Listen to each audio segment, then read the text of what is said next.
Dear Heavenly Father, we thank you for this glorious fall day. We thank you for all the days, but especially when it's good weather. Ask that you be with us this day, guide us in our thinking and our listening to the presentation that Nick will give us today.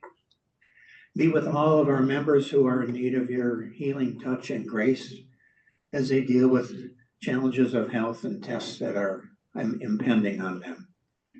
We pray that you would be with our church this fall as we enter into the fall programming season, well into it. And especially, Lord, ask that you be with all those in recovering from the past Hurricane Helene and those that are in the path of Milton.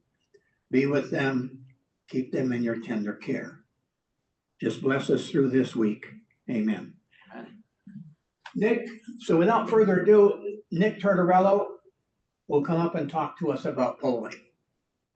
Nick is, I'll call him an expert. He may not want to use that term, but Nick's professional life was polling. So Nick knows polling, and he will discuss with us important aspects of polling as it has changed over time, especially in this day of changing social medias, the different environments that we're in, and talk to us about how you might want to look at polling. So without doing your presentation, Nick, it's all yours. Thank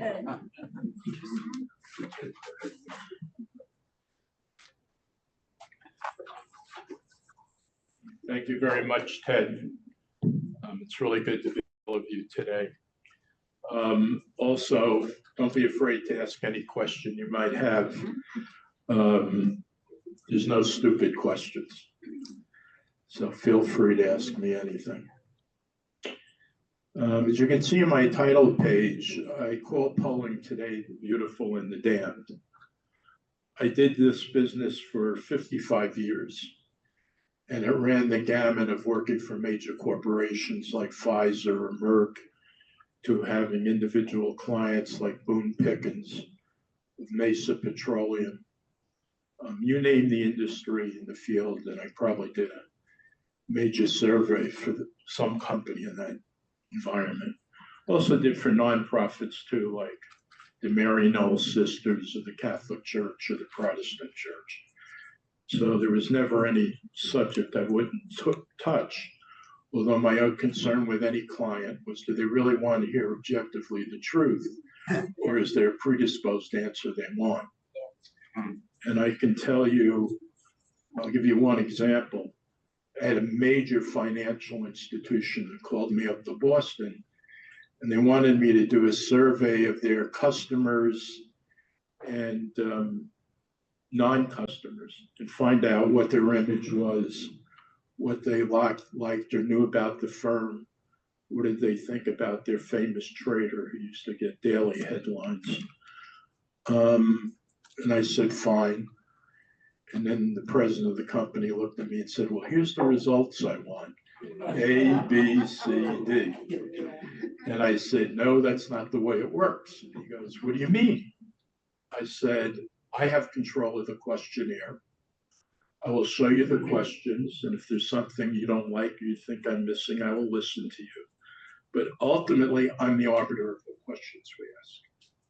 So he looks at me and says, you mean to tell me I'm going to pay you $175,000 and I can't get the answers I want? And I said, absolutely not. And that was the end of that. I walked out, end of that, and being the customer. Most clients, and here's another story, I like telling war stories the best, is I did a survey for Norman Lear. Now, you may know Norman Lear. He tends to be liberal, and he had All in the Family, and very groundbreaking shows, a very creative guy. And he had an organization call me up that he was part of. And he said, we want to do a survey about whether or not the National Endowment for the Arts should be rechartered. Because at the time, Jesse Helms, he was a clever politician. Every time he was running for re-election in North Carolina as a senator, he would come up with some national issue So people back home in his home state would say, "Give him hell, Jesse." So Jesse decided there was great voting power in the issue of whether or not federal and taxpayer money was using to fund obscene art.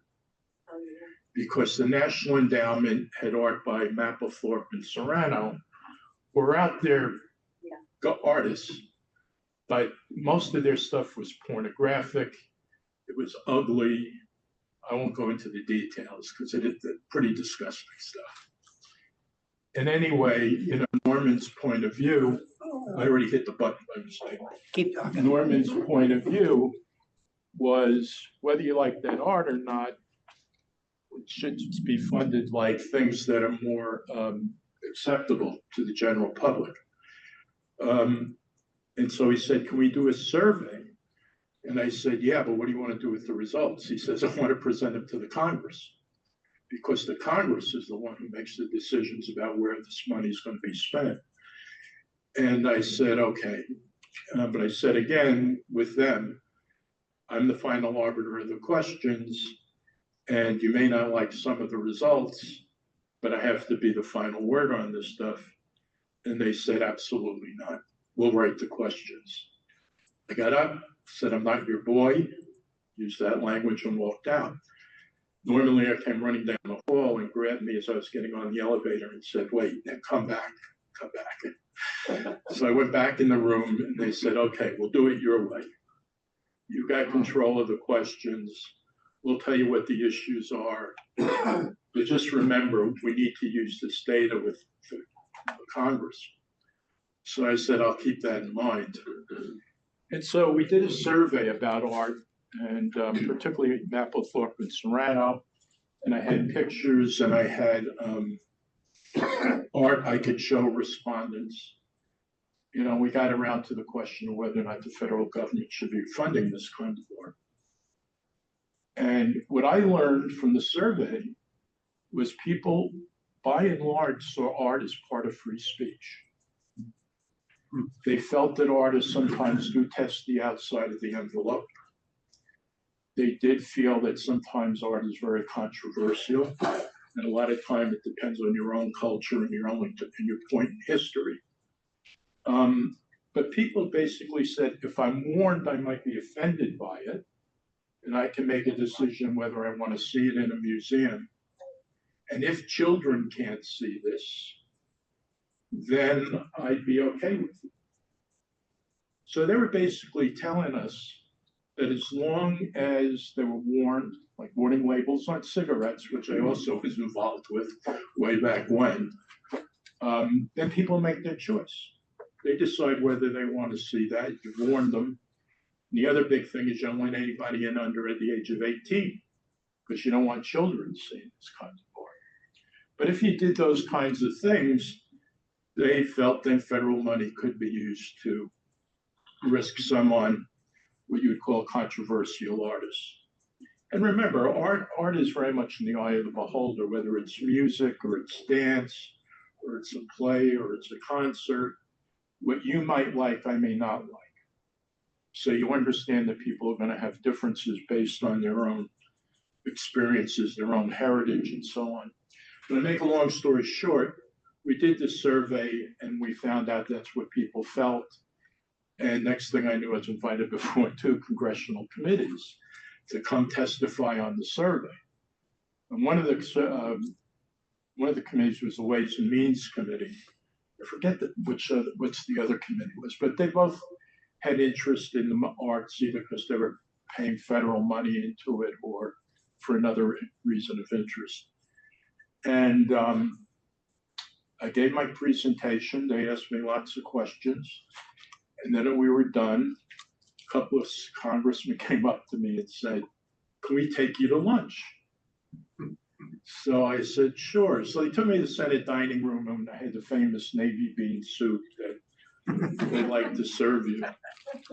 And they said to me, until we saw your data, until we saw this presentation, we were going to vote not to recharter the National Endowment and not to let them get this money. But you really changed our opinion on this, given the data that you showed us. And so thank you, but I am going to vote differently than before I heard your presentation.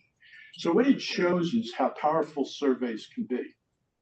They can be really beautiful and accomplish something good, or they can be used for the greatest evils possible, and we'll talk about that. But so some of you heard my speech a couple of years ago about polling generally. This one's more in presidential polls. But I want to go over just quickly some of the science behind polls so you can make decisions whether or not the poll you're hearing or seeing is something that you want to rely on. Believe it or not, the first poll ever done was in the 1850s by Southern secessionists, and they interviewed their neighbors and businesses in the South about leaving the Union and the possibility of civil war. Now, the interesting thing right there is they didn't interview businesses in the North, and they didn't interview their neighbors in the North. They only did in the South. So they got this idea that, yeah, civil war was a good idea. That's not a good thing to make a decision based on a poll, but a lot of them cited it. In the 1880s, some newspapers started interviewing their readers on different issues. And what basically that is, newspapers learned that if they had interesting content, there was more chance that you were going to look at those newspapers and magazines and pay whatever it cost to buy it. So then they started getting into it. And it became a big thing when Life magazine was there and Look magazine was there. Life magazine would hire Lou Harris to do polls for them. Look, I think, hired George Gallup to do polls for them. But basically, again, it was with the idea that this would get more readership, would bring in more funds, and it gave them content to write about that was interesting. Then we get to the 1930s, and during the Depression, Elmo Roper, who was one of the founding fathers of modern day polling, he owned a jewelry shop during the Depression. And he was really worried that given the Depression, people's tastes were changing. They didn't have as much money to spend. If people bought any jewelry, it was cheap, usually imitation things. But he decided to interview his customers and some non-customers about what it was they wanted or would pay for during the Depression. And he was able to keep his business alive by doing those surveys. In 1932, George Gallup helped his son-in-law get Mrs. Alex Miller elected Secretary of State in Iowa.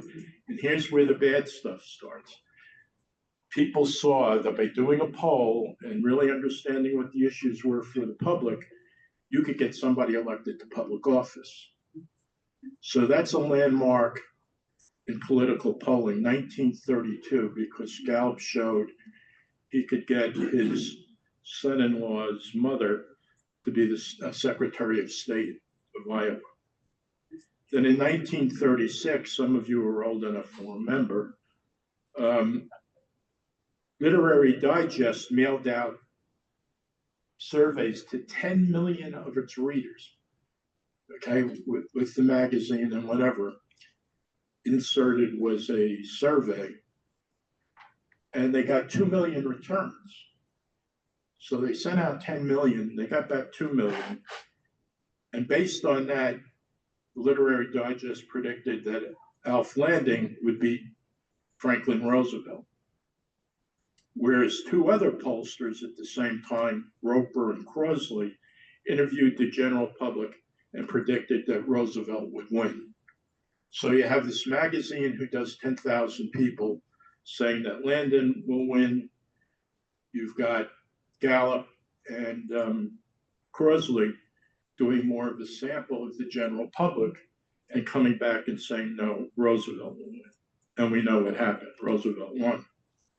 In 1948, Truman, you've seen pictures of it, holds up the Chicago Tribune, which says, Dewey beat Truman. Right? It was wrong.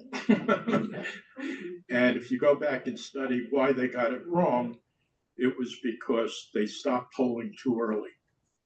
And what that means is that Dewey had such a big lead that nobody thought Truman could overtake it. But a number of things occurred over those last several months and weeks. And as you know, Truman beat Dewey. And so we learned you've got to poll up right to the last day if you want to be accurate, because things change in our country so quickly. When you look now at what's going on in the Middle East with Hamas and Israel, you saw the rocket attack on Israel. You know what happened with the Hamas and others kidnapping the Israelis and Americans. But any of those kinds of major events can change a poll and how people feel about something overnight. And that's why it's really important that the surveys be done over time and you poll up to the last minute. Now, one of the scientific principles in polling is random sampling. So what does random sampling mean? I've used this with high school students, so it works. I'm sure you guys will get it.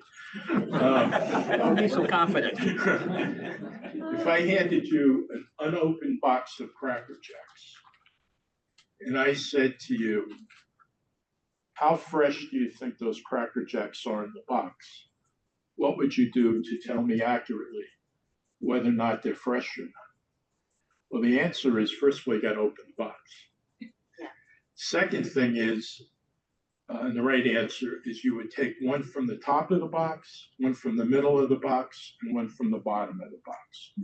If those three pieces were fresh, you would have a 95% certainty that that whole box is fresh. Now, when I say 95% certainty, that means there's 5% you're not certain about.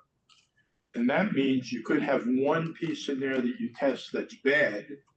And so you could say, well, the box is bad. I tested one that's bad. Or there must have been something wrong in the process because there are a couple that were bad. So you get what we call outliers. Sometimes you'll get a strange result because of a particular circumstance. But most modern day polling goes on the idea that 95% confidence, we call it confidence level, that this is how, if you interviewed everybody or you ate all those Cracker Jacks, this is how the answer would come out. Okay, usually plus or minus 3%, depending on what the universe is you're measuring. So two things I want you to take from that. One, you have to eat all the Cracker Jacks to know whether or not the box is fresh. You can do a good sample of it. And if all three pieces are good, you can be 95% certain that the rest of the box is good. So that's why we don't have to interview everybody in the United States or anybody in an individual state to know why an election is going to go one way or another. We have to get a good sampling of that population in order to make the prediction. Okay, so if you got that so far, that's good. Now, let me go to this. Got to find the right arrow. Yeah. Concept of sampling error.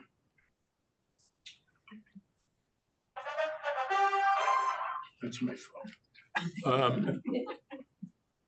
Here, plus or minus 3%, 95% confidence level. And let's say the results are 52 to 48. Harris is beating Trump. Well, if we say there's a plus or minus 3% margin of error, what that means is her number could be as high as 55 or as low as 49. Trump's could be as high as 51 or as low as 45%. Now, the problem is she kind of wins, except in this case, minus 3, she's 49, and Trump is plus 3 at 51. He wins, she doesn't. So the margin of error is an extremely important concept. Now, another thing I want to show you here is, hang on a minute, I can get us there. If you want to try to get it more accurately, let's say to a 2% margin of error, You have to go all the way up to 4,000 interviews at the 95% confidence level. 3,000 interviews gives you plus or minus 2.3. You can see the margin of errors. Notice if you're only doing 100 interviews on a population, you might have a plus or minus of 9%. So the more interviews you do, the better. The problem is it's more expensive. And most clients don't want to pay for 4,000 interviews to get a plus or minus 2%. So the standard that you'll hear on TV or from the newspapers or magazines is most of them are doing 1,000 interviews nationwide. Now, this is a problem because our population has changed a lot. And let me tell you what I mean by that. Right now, to get an accurate cross-section of the American public, 12% of your sample should be Black. 19% should be Hispanic to match the population. That means you got to make sure you have enough interviews that you have that representation of Blacks and Hispanics. You got the same kinds of issues about age, income, sex, male, female, race, whatever. So with our changing demographics, and a lot of this was done when the population of the United States was, probably around 200 million. And I think now we're up to about 327 million in the population in the United States. So we should be doing a lot more interviews, but they don't want to pay for it. They're still sticking with this 1,000 interviews pretty much nationwide, and they're pretty much sticking with 500 interviews for a statewide, as opposed to a nationwide survey. Here's the problem. If you do 1,000 interviews, and let's say you get back 3% of the interviews being Black and not 12%, what do? Well, then they do what they call weighting. That 3% is weighted up to the 12% that they should have gotten. The problem is if that 3% is not representative of all Blacks, you've just multiplied an error 4 times. So you'll notice they very rarely ever talk about demographics because they don't really have enough cases. And the bigger problem is, which I'll get to, is basically now the news media are doing either their own polls or they're teaming up with an academic institution. And the reason they do that, and this has been going on since the beginning of polling, is they want an academic institution to spread holy water on the results, saying, oh yeah, this was done right. Okay, that's the only reason they're hiring, because they really don't want them. They want to ask their own questions. But they'll do it so they can say, oh, with our polling experts at Marist College or Emerson College or Quinnipiac College, or the New York Times uses the Siena College, which is up in Albany. Marquette Law School does its own polling. Then there are more reputable people like the Pew Center. And then, believe it or not, there are actually international research companies like Safras, which is French, who want to know what's going on in the American presidential race. So they'll do some surveys, or GfK, which is a big German company, wants to know what's going on in the presidential race. And mind you, they're doing this because they don't trust what the American pollsters are doing. Because they're sure they're going to get it right. They don't. But they think they are. And you saw, like in Brexit, they called that whole thing wrong in England. If you know, and you don't know this because you don't study it like I do, they call a lot of elections wrong in England because they don't do the polls right. And that is a big, big problem. Let me see if I'm really up to the art of asking questions. Just check my little tables here. Yeah. So here's another issue and problem. There's a real art to asking questions. It's no right or wrong. Very much sometimes it's in the eye of the beholder. But closed end is simply, let me turn to that.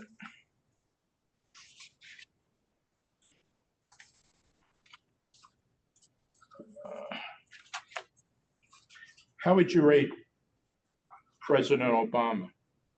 and you might have a 4-point scale: excellent, good, fair, or poor. Okay, that's a closed-end question. Now, the problem with that too is you got to have a not sure or an unsure category as part of the responses. Because if you don't have a not sure category, you can change the results by 20%, as much as 20%.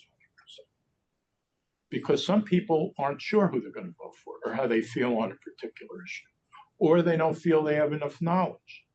So they really want to say not sure, but if you don't give them the category, you're forcing them to choose the response, which can get you misled in a lot of cases. Then there are what we call open-ended questions. If you could sit down with the President of the United States, what 2 or 3 things would you tell him? Which means there could be anything you're telling him, which means that those answers have to be coded into certain kinds of responses, like, I think you're doing a good job, I think you're doing a terrible job, I hate you, whatever their response is, but you've got to code those answers into categories to make sense of them. So open ends can get very costly because you have to have coders who code these questions. Semantic differentials are really interesting. I found them very useful at times. Like right now, a lot of people, let's say, don't trust Donald Trump, right? So you might say, do you think Donald Trump on an 11-point scale from 0 to 11 is trustworthy or untrustworthy? Okay. And they've got to tell you where they choose on that 11-point scale. One of the reasons it has to be an odd number like 5 or 11 is so that you have a true midpoint. You got as many on the positive side as the negative side. Because if you don't have a real midpoint, you have to start dealing with fractions. And you don't want to have to deal with fractions. So you'll use a scale where you actually have a midpoint. There's as many points on the positive side as there is on the negative side. You can also have a list of issues, you know, the environment, Middle East, whatever the issues are, and have people rate how important each of those issues are to them. Then there are what we call scale questions. We often do pre-tests of the questions. Pre-tests are very important. Let me give you, again, a live example. This was a mistake I made. We were doing a survey for the American Stock Exchange, and we were finding out about stock and bond ownership on the survey. And I asked people, do you own stock? And I got back the results, and I found I had this huge percentage of people in the Southwest who said they own stock. Yeah. Okay? And I'm wondering, what the hell?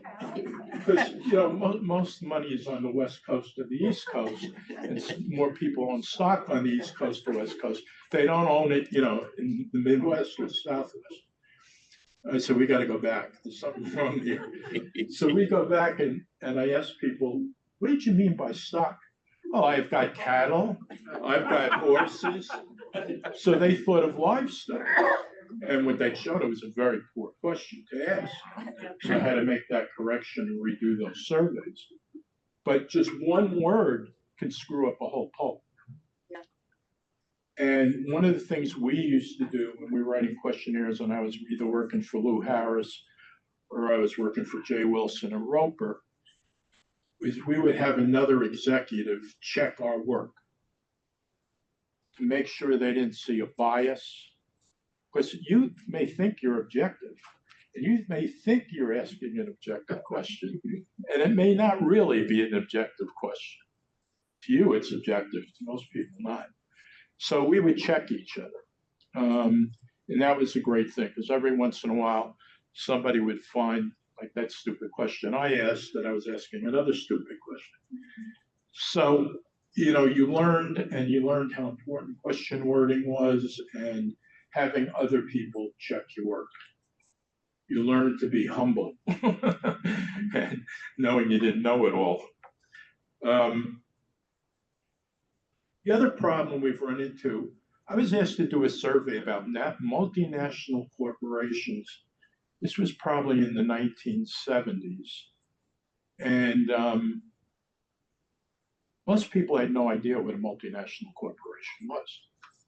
You know, it was brand new. Multinational means, you know, they're located in a lot of different countries. They have more of an international bent to them. A lot of pharmaceutical companies are multinationals today. And unsure or don't know was a legitimate answer. The other thing, so in the 1970s, when we were asking about multinationals, we probably had 50 or 60% not sure. As people got more exposed to what multinational companies were, then maybe 10 years later, you'd find only 20% didn't know what a multinational corporation was, and they could rate certain questions. Similarly, Life magazine and Virginia Slims as a sponsor hooked up on the idea of Virginia Slims basically selling cigarettes to women, right? To oppose the Marlboro man, there was a Virginia Slims lady. And it proved to be so popular in the sense women finally felt they had an ability to have their voice heard, that you could ask them questions about a lot of things: products, services, marriage, abortion, whatever the issue was. And it was really important, not only to get women's point of view, but to watch how it changed over time. Now, if you did this survey in the 1940s or 50s, most women would tell you they thought their real goal in life was to be a good mother and wife. When you started to get to the 60s, 70s, 80s, women wanted careers. They wanted to not just be locked into the home and raising kids. So you could watch that data change over time and see how the whole society was changing. So those kinds of questions over some kind of time frame can be very useful and helpful. And you can see how certain things evolve. Go to the next slide. Now, let's talk about political polls. Who is the likely voter? Now, the way we really determine likely voters, we'll ask them, are you going to vote? Are you definite? Are you still thinking about it? Maybe, occasionally. You try to get some sense from them how likely they are to actually vote. One of the other things we do is we'll ask them, did they vote in the last presidential election? Did they vote in the last election for senator? Did they vote in the last election for mayor? You know, we'll do all the different levels of government, and we'll get some idea of how often they vote and whether or not they're really likely to turn out and vote, because people lie about that all the time. Who's likely to stay at home? Who's a non-voter? Who, no matter what is said or done and what's going on in the world, they're just not going to show up. Now, one of the scary things is when I started doing polling, which was in the mid-1970s, let's say, you would get on most elections somewhere around 60 to 65% who actually voted, of eligible voters. Today, as I said, like on commercial polls, you get a lot less people voting, which is a real problem. Because if only 50% of the population shows up to vote, and you've done a survey of the whole population, you get very misled. So it's a real issue to figure out who's really going to vote, who's not going to vote, who's going to cooperate. And, you know, some elections will get more of a turnout because it's more controversial, or people feel more emotionally involved in that particular election for one reason or another, that they might vote where they've never voted before. So the kind of emotional content of how into this particular election are you is an important question. And you might even ask them, like, are you listening to the ads for Kamala Harris? You listen to the ads for Donald Trump? Which do you like more? Which don't you like? Why? Blah, blah, blah, blah. You can kind of get a handle on what their feelings are. The other thing that's important is every respondent, we have to have their demographics. We have to have their age. We have to have their income. We have to have their race, which a lot of people, it gets more and more difficult because now we got to ask about Samoan Islanders and whatever. It's to be a complicated thing, but you've got to have those demographics so you can say, well, you're appealing well to young people or you're not. You're appealing better to older people, but you're not going to get support from younger people. So you've got to get those demographics. And more it's getting hard to get people to tell us their demographics. They're afraid they might get robbed or whatever, so they don't want to really tell you their income level. We have people who don't want to tell you their education levels because maybe they only went to grade school. So they're embarrassed to tell you. But that's essential to have those demographics, to have an idea where the support is strong or weak for a candidate who's running for office. Then you're always going to hear conspiracy theories. When Hillary was running against Trump, there was a lot of talk about she had Vince Foster murdered because she had an affair with him. He was going to go public with it, so they killed him. So you may think, well, that's pretty crazy. Well, the same thing happened with the Kennedys with Marilyn Monroe. People thought the Kennedys killed Monroe. Now, if you bring that up on a survey, you're going to start pushing or pulling people in a certain direction. You're going to tell them things they may never even have thought about before or don't really care to know about. But it's going to have an influence on ultimately them saying who they're going to vote for. So conspiracy theories pop up on every election because they can really cause votes to change if people believe the conspiracy. For example, people have said, well, Trump was in the pocket of Putin, and the Russians were, conspiring together. There are a lot of people who believe it. You can do things about Kamala Harris, but they do have an effect, especially how well they're asked, how many times they're asked on a survey. It can cause huge problems. The other problem is like we have now, I hate to say it, but both candidates are not trusted very much, either Trump or Harris. Now, if you support Harris, you tend to trust her. If you don't like Trump, you tend to distrust him. But the point is, what do you do when you got two candidates that I would say have weaknesses or problems? How much stock do you put into that? And even if they say, I think Trump can't be trusted, you still got to ask him who you're going to vote for, because he still may vote for for Trump, even though they don't trust him. There's other issues that are affecting his vote, might be foreign policy or something domestically, and he may say, yeah, I don't really trust him, but I think he's really good at dealing with the Chinese, so I'm going to vote for him. I feel more secure that way on the foreign policy front. And then you've got this problem. Trump is always undercounted in the polls.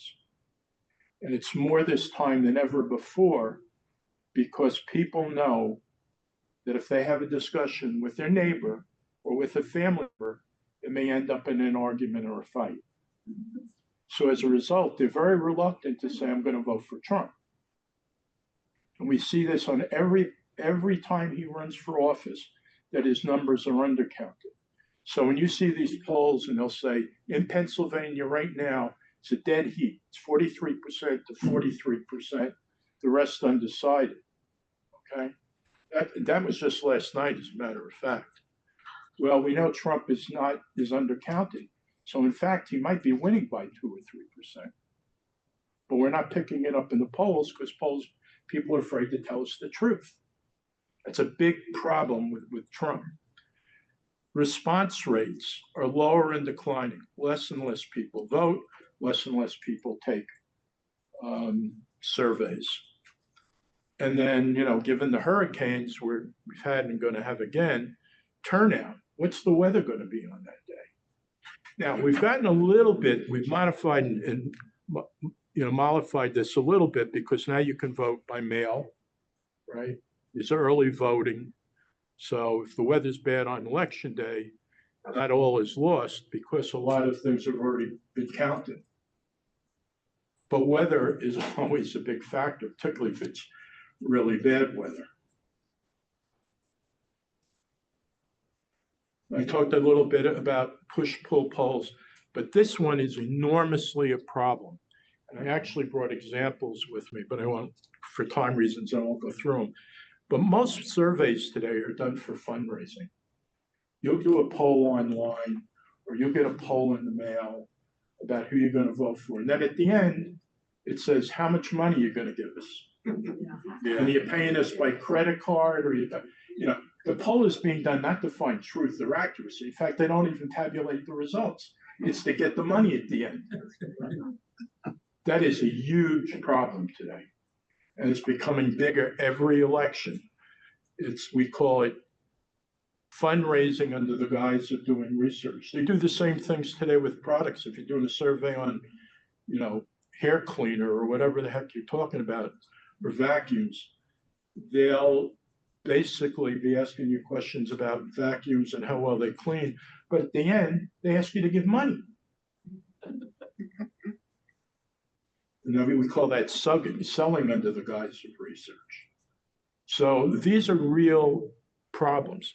Then you've got underdog. You got some people who say, oh, I feel sorry Donald Trump's losing. I'll be sure to vote for him, right? Because they want to vote for the underdog. Then you'll get other people who say, wow, Kamala's doing great. Let's jump on that. She's going to win. Let's be on the right side of history. Let's vote for her. So you have an underdog and bandwagon effect. Looking at surveys for 50 some years, I can tell you they usually cancel each other out, that particular item. Then every election has new voters. Now, for example, here in Pennsylvania, there's been a much bigger registration of Republican voters the last couple of years than ever before. So if you say you got these people, younger people and others going out to vote and they're calling themselves Republicans, well, that means things are changing and more Republicans might win in the state. So looking at voter registration, particularly new voters, is really important because it may give you an indication of where the political current is moving. And then, of course, like I said before, you got constantly changing demographics, more Hispanics, more Blacks, more others. And that's constantly changing. And those things that are changing and looking at the census data has to be taken into account when you're doing a survey and doing the sampling. Now, Nate Silver, my favorite little guy, Nate Silver has gotten a lot of publicity in the last couple of years. And when he really got popular during the Clinton first Trump election, when Hillary and Donald were locking horns. And he was calling different states and how the states were leaning and all this stuff. And I'm like, what is this guy doing? Because he wasn't telling you like how he was picking people or how he was interviewing them. And at the time, I was head of an organization called the Council of American Survey Research Organization. And I called up Nate and I said, Nate, well, I see you getting a lot of publicity. I see everybody's listening to your polls. What are you doing? How are you doing these? And he said, oh, I guess I better answer your question since you're head of CASRO. There's also an APOR, which is the American Association of Public Opinion Research. And basically what he told me was, in every state where there are polls that are made public, he takes those polls and averages them. Now, built-in problems. some states may only have 3 polls that are being done publicly. Some states are having 11 to 20 polls done. So the problem is in states where you've got only 2 or 3 polls, 1 or 2 of them could be wrong. And you'll call that state wrong. Less likely if you've got 15 or 20 cases that you're averaging. But again, these are averages. So here's what happens on election night. You know, I said to him, man, you're living on the razor's edge because I don't like the method you're using, but here's what happens. Night of the election, he comes on TV and he says there's a 90% chance Hillary's going to win and only a 10% chance that Trump's going to win. As the hours go by and more state results come in, then it becomes there's an 80% chance Hillary's going to win, and there's a 20% chance that Trump is going to win. Well, you know what happened? Trump won, even though he and most pollsters were saying Hillary was going to have a cakewalk. And unfortunately, she believed them. So she wasn't really doing a very good job campaigning the last couple of weeks because everybody thought it was in the bag that she was going to win. Who's Donald Trump? He's a idiot on TV. Well, guess what? They were wrong. So there's lots of issues and problems in doing surveys. Let's see what else I've got for you. Gannett newspapers, very big. I don't know how many dailies they're up to now. When I worked for them, they had like about 80 daily newspapers. They're probably over 120 now. And they had a group called the Media Studies Center, Freedom Forum, and they produced this list. Always ask yourself, who did the poll? Who paid for the poll and why was it done? How many people were interviewed? How were the respondents chosen and by what methods? What area are we talking about? Nationwide, state, region, or what group? Dems, Republicans, likely voters, doctors, whatever it is. You should have these results, but you don't get them. And if you call up and ask for them, you won't get them. But those are legitimate questions to ask. Who should have been interviewed and maybe was not? When was the poll done? As I said to you, you can call an election wrong because you stop polling too early. So you want the last poll done like a day or two before the election. Lou Harris, I worked for Lou Harris for a time, and Lou used to say, I don't get paid except for calling the election right the day before. And he meant that because things can change too much in 48 or 72 hours.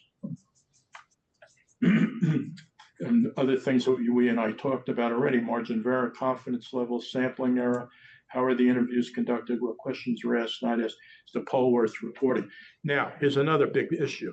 There used to be organizations that looked at polls and said, this is done legitimately, or this is not a legitimate poll. And you'd call those people in and you tell them you'd ruin them business-wise if they didn't fix their methods. There's no more policing organizations. CASRO doesn't exist, APOR still exists. National Council on Public Opinion polls no longer exist. So there's no like third-party watchdog who's evaluating whether or not a poll is good or not. That went out the window, which is not a good development. Presidential elections are extremely difficult to predict. I won't get into it, but there are reasons why Donald Trump does well with certain people. You got a problem when they both are unpopular or don't engender trust. I mean, obviously with Biden, there was a real medical question is, you know, was he suffering from dementia? Who was really running the country? And when the real Democrats realized they were going to lose because of that, they had to get him to resign basically and get Kamala to step in. But have no questions about it. He was pushed out. And he was pushed out because when he was seen publicly or he was being asked questions, he wasn't answering them correctly or properly or didn't understand the question. That happened just a couple of days ago. He came back from going to the South to see the victims of the hurricane. And he steps off the plane. The first thing the reporter says to him is, "So what do you think about the people?" And he's like, "What people?" Not a good response. He said, "The people in the South, the ones you went to just visit." "Oh, those people." So likely voters, who's credible, who's trusted more in specific issues. And of course, they go through all these issues like the economy or inflation or foreign policy or environment, abortion, because these can be determinants, very strong determinants of how somebody votes. If you really believe in abortion, even through the third trimester, well, you're going to want candidates who want a national law like Roe versus Wade, where abortion's legal. If this causes you moral or religious problems, abortion, then you may try to limit it to the first trimester or the second trimester. And also only if the mother's life or the baby's life is in danger. So you got to pay attention to the issues, because some issues, a lot of people vote just on the basis of one or two issues. And then again, it's always difficult to predict who's going to really turn out on election day. I've kind of gone through this already. I've seen some articles that say women are going to turn out in great numbers this time to vote because they really support Harris. They don't want Trump. And certainly Trump has done nothing to help himself with women. All the stories about him don't help. But there might be other things that you're more confident about for him to handle foreign policy or for him to deal with the problem of inflation. And so you may say, well, even though I don't like his morality and I don't like the way he says or talks about women or treats women, I'm still going to vote for him because these other issues are more important to me than that issue. Younger people are really a problem because we can never quite figure out how many are going to show up. They'll register and they don't show up. Well, I was busy that day. I had to get my hair done. Or I had a baseball game to play or a football game. I didn't go. But meanwhile, up to that point, they were telling us they're definitely going to vote. So younger voters and who's going to really turn out is a problem. And you have to be concerned about who a non-voter is, because that can give you an indication. Like it seems, put that in quotation, it seems like Trump might get more black votes this time than he's ever gotten before. But are those blacks who support him actually going to show up? Or are they going to be a non-voter? And as you know, one candidate can win the popular vote and lose the electoral vote. And that's why we have big arguments about whether we should get rid of the Electoral College. Now we got more problems. How many people will vote by absentee ballot, by mail ballot, in person? What about states with early voting? Effects of exit votes by state. They used to do what was called exit polling. And what that meant is, when people were voting and they came out, they asked them who they voted for. Those were the exit polls. Well, we found people lied. Especially like in this kind of election, they'll come out and say, oh, I voted for Harris. Because they know it's not safe or whatever to say I'm going to vote for Trump. So exit polling has proved to be very inaccurate. And so they've kind of gotten away from a lot of that. But I'm sure there'll be a couple of media who will do some exit polling and start trying to use that before they actually count the votes on election night. Conspiracy theories, catastrophic events. Suppose, God forbid, let's just suppose 2 days before election day, there's a big blow up in the Middle East. Maybe Israel bombs all the oil sites, or worse yet, it might bomb the nuclear sites where we could all be exposed to radiation. But a catastrophic event, and let's just say a week before an election, can change everything. And we've seen it, like with the Civil War, change votes very quickly. And can voting machines be hacked? Well, I'm here to tell you they can be hacked. And how do I know that? Because I ran for office twice.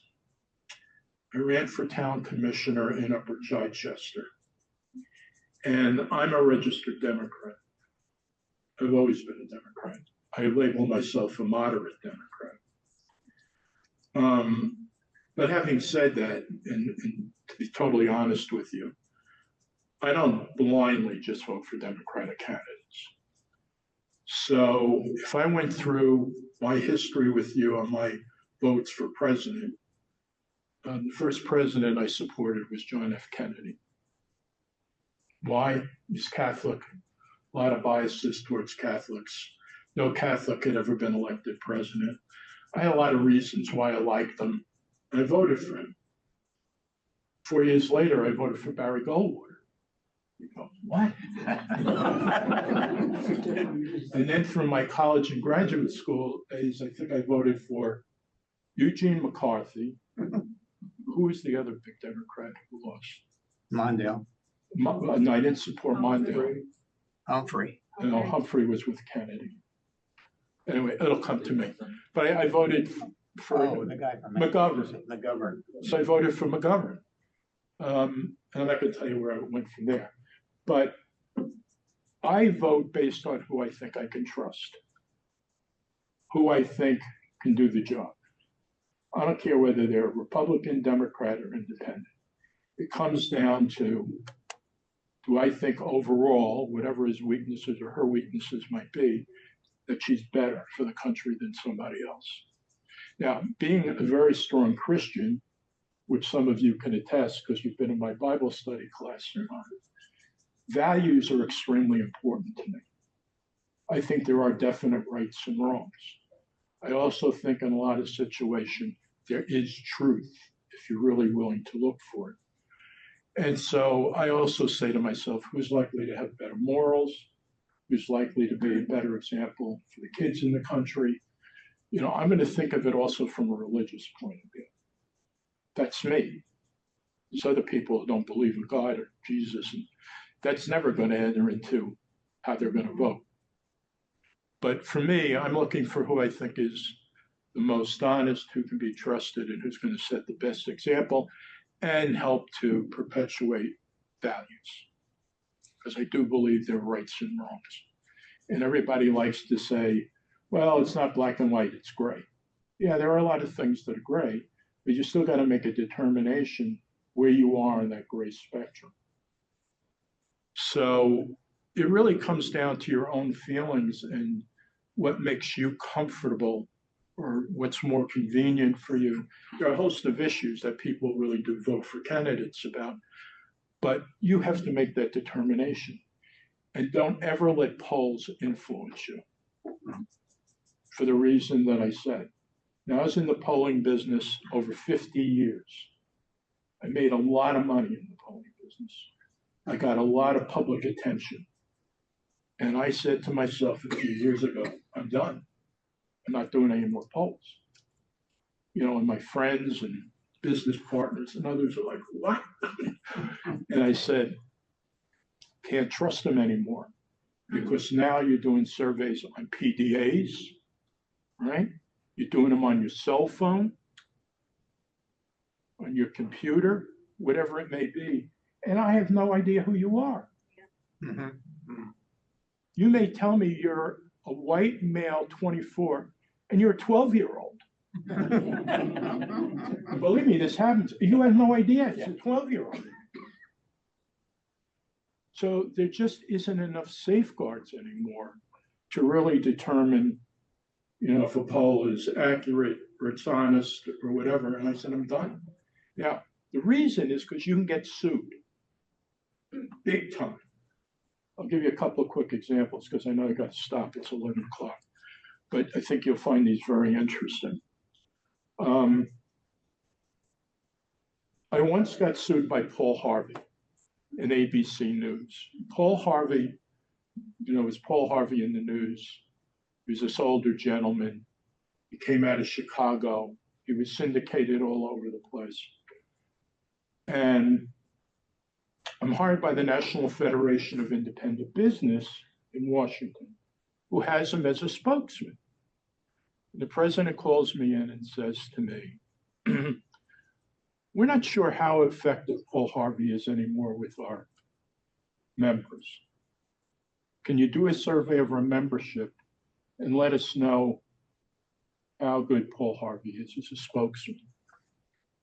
And so I do the survey, and I find out he's great with people over 50. Those business people who are in the organization who are over 50 years of age think the guy walks on water. The younger members, like 25 to 40, thought he was a dinosaur.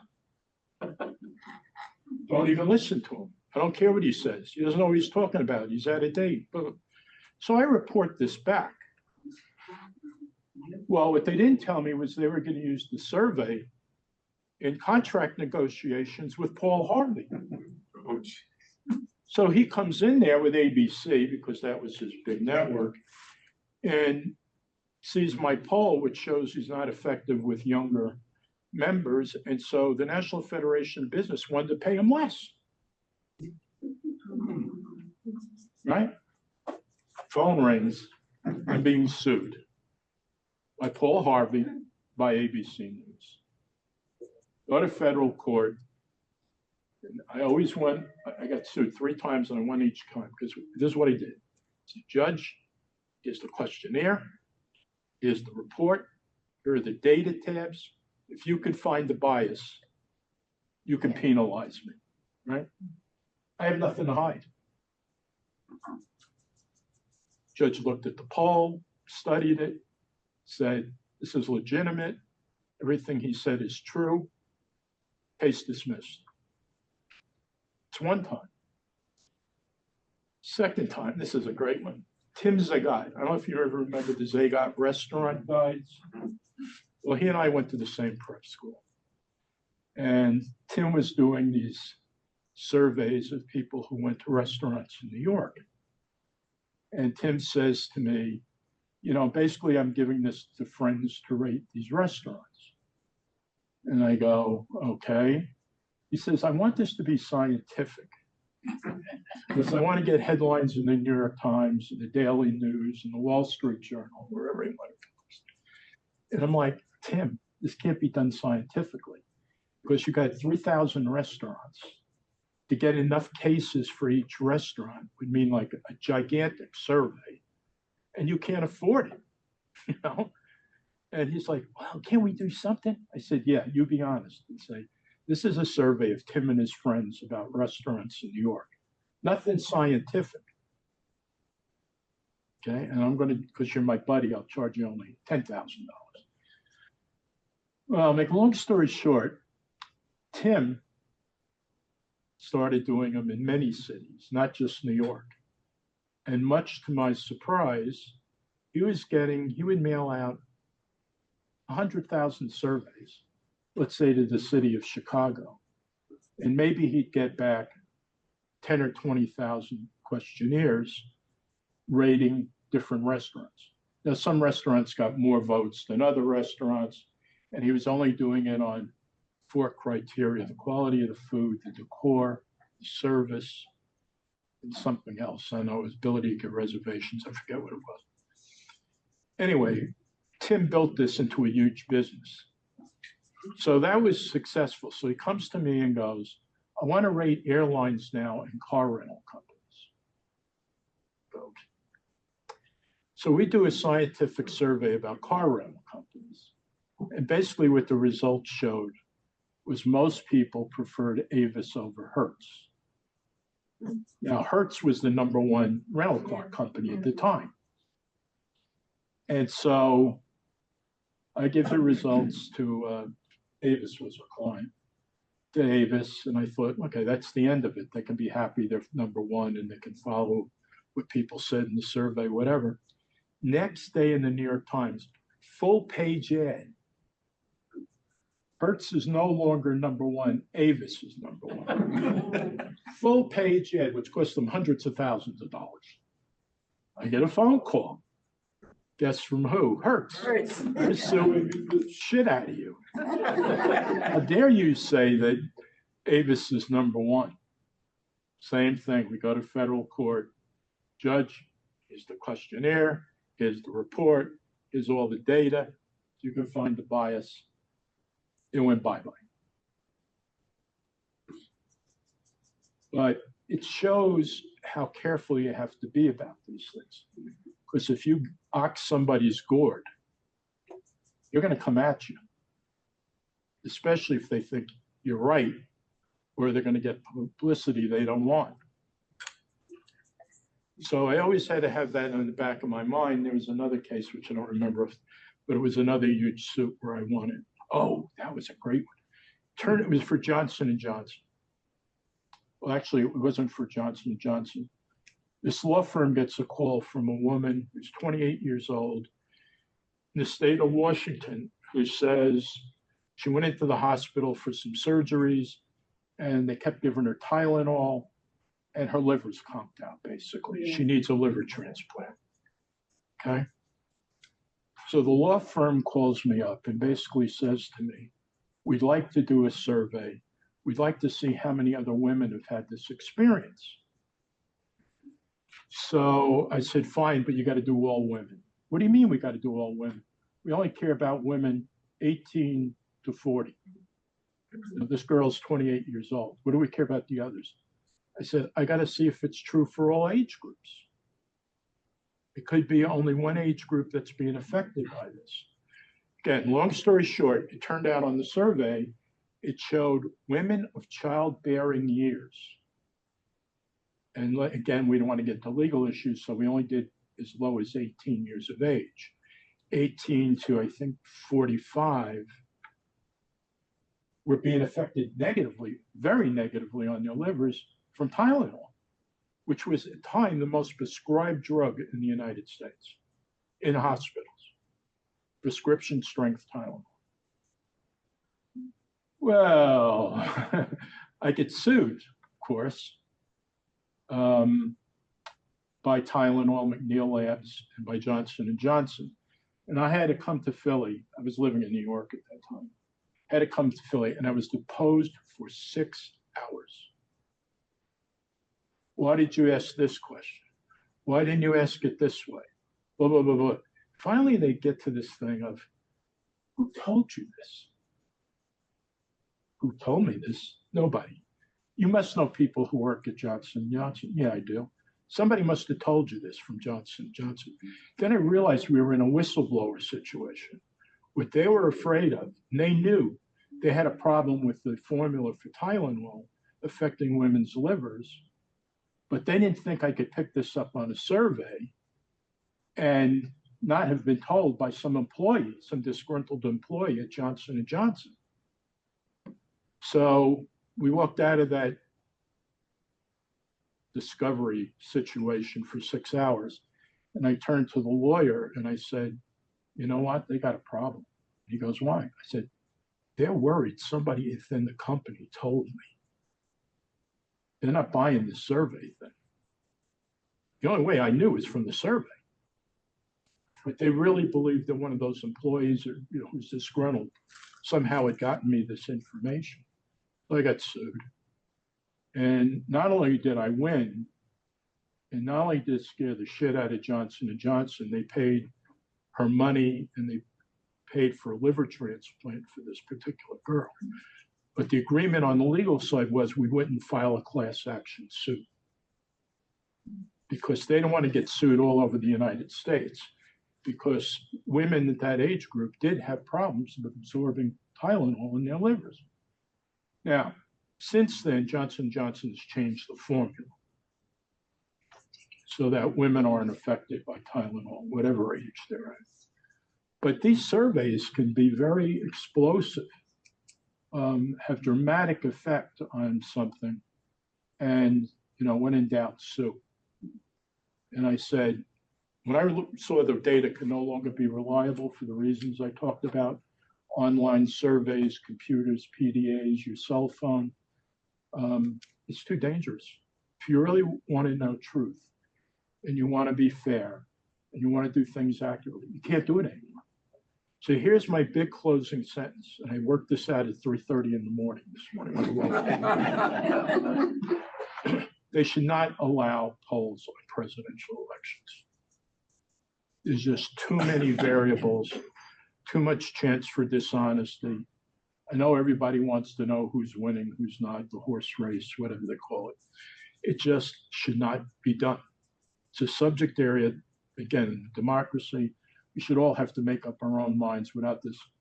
Those advertisements on both sides are just atrocious. And after a while, I don't know about you, I'm sick of them. I don't want to hear any of them. I hear their voice, I turn the channel, which is really hard because I don't go to a channel that has another ad. But this is me. This is my own personal feeling. Presidential election polls should not be done anymore. There's too much chance for abuse, too many things that are inaccurate, and I'm not going to go to court again and be sued. So with that, we got to end. Do you want to close? Yeah. But thank you for your time and attention. If any of you have any questions, I'll stay. So you can come up and ask me once you let the others away. Thank you, Nick. Thank you, Nick, for a fascinating discussion on polling and kind of how it's migrated from many years ago to today and the vagaries that are involved with it. So take Nick's words to heart. I think your closing comments are good on the polls because things have changed in how they're done. And, you know, our 12-year-olds setting the tone of the poll.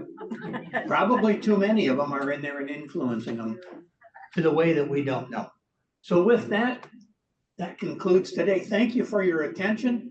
Fascinating discussion on polling, especially on the mathematics of it. I learned more than I did in my college class on statistics, on the plus minuses and the details on the math. That I found real fascinating also. So thank you. Have a great week. Remember, next week we'll have coffee either set up here or over there. Over there, Dave? Yeah, on the entrance to the kitchen area. That way we'll keep this area clean. And then we will go into the sanctuary, but don't take your food into the sanctuary and mess up the nice carpet and stuff in there. So have a great week. Enjoy it. Thank you.